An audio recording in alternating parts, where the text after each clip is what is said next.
South eastern রেলের খড়গপুর বা অন্যান্য ডিভিশনের সাউথ ইস্টার্নে তোমরা যারা চান্স পেয়েছিলে ডিবির জন্য তাদের কল লেটারের লিঙ্ক কিন্তু অ্যাক্টিভেটেড হয়ে গেছে। তোমরা কল লেটার সেটা কীভাবে ডাউনলোড করবে ভিডিওর মাধ্যমে তোমাদের দেখিয়ে দিচ্ছি। তোমরা অবশ্যই প্রথম থেকে শেষ পর্যন্ত দেখো, তাহলে কিন্তু সব কিছু বুঝতে পারবে।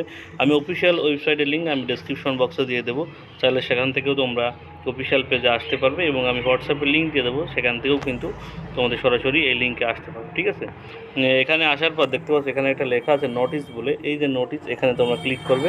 এই অফিসিয়াল পেজের লিঙ্ক আমি ডিসক্রিপশন বক্সে দিয়ে দেবো। ঠিক আছে, এখানে তোমরা নোটিসে ক্লিক করার সাথে সাথে তোমাদের সামনে এরকম একটা পেজ কিন্তু ওপেন হয়ে যাবে। ঠিক আছে, দেখতে পাচ্ছ ওপেন হয়ে গেলো। এখানে দেখতে পাচ্ছ লেখা আছে link your download call letter for act applied training ACR of the for the year 2025-26, এখানে তোমাদের ক্লিক করতে হবে। ঠিক আছে, এইখানে ক্লিক করার সাথে সাথে দেখতে হচ্ছে link for download call letter for apprentice training ACR, এখানে তোমাদের ক্লিক করতে হবে। ঠিক আছে, এখানে ক্লিক করার সাথে সাথে তোমাদের সামনে এই এমন একটা পেজ তোমাদের সামনে কিন্তু ওপেন হয়ে যাবে। কিন্তু এখানে এই লিঙ্কে আসার পর এখানে বলছে রেজিস্ট্রেশন নাম্বার, তোমাদের রেজিস্ট্রেশন নাম্বার তোমরা কিন্তু এখানে দিয়ে দেবে, তোমাদের যার যার রেজিস্ট্রেশন নাম্বার এখানে দেবে। তারপরে ডেট অফ বার্থ এখানে লিখবে, এখানে যে ক্যাপচার কোড আছে ফ্ল্যাপ করবে, তাকে লগইন অপশনে ক্লিক করবে। তোমরা কিন্তু কল লেটার এইভাবে ডাউনলোড করতে পারবে। ঠিক আছে, এইভাবে কল লেটার ডাউনলোড করে নেবে।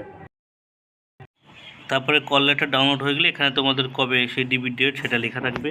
ঠিক আছে, কী কী তোমাদের ডকুমেন্টস নিয়ে যেতে হবে সেগুলো লেখা থাকবে। আমি কিন্তু সমস্ত ভিডিওর মাধ্যমে বলে দিয়েছি তোমাদের মেডিকেল সার্টিফিকেট কীভাবে তৈরি করতে হবে, ডিবিতে কী কী ডকুমেন্টস নিয়ে যেতে হবে। তোমরা চাইলে সেই ভিডিওটাও আর একবার দেখে নিতে পারবে, তাহলে সমস্ত বিষয় ক্লিয়ার হয়ে যাবে।